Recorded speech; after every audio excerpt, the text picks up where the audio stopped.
حاسس ان المرتب بيختفي قبل اخر الشهر، القبض بينزل وبعد كام يوم بتلاقي الفلوس بتخلص؟ ما تقلقش، انت مش لوحدك. من 2020 لحد دلوقتي الاسعار في مصر عماله تتضاعف. يعني مثلا لو كنت بتصرف 3000 جنيه في الشهر على الاكل والاساسيات زمان، فالنهارده انت محتاج اكتر من 6000 جنيه علشان تشتري نفس الحاجات. المشكله بقى ان المرتب ثابت او بيزيد بنسبه صغيره، بس الاسعار عماله تعلى، وده بيخلي الفلوس تخلص اسرع قبل ما الشهر يخلص.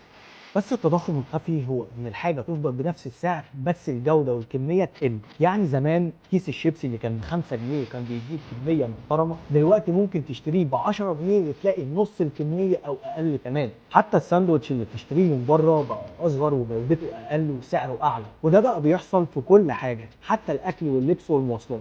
من الاخر المرتب مش بيكفي، مش لانك بتصرف كتير، لكن لان قيمه الفلوس نفسها بقت اقل. طب نعمل ايه؟ لازم تراقب مصاريفك كويس وحاول تقلل من الحاجات الغير ضروريه، وابدا فكر في مصدر دخل اضافي حتى لو بسيط.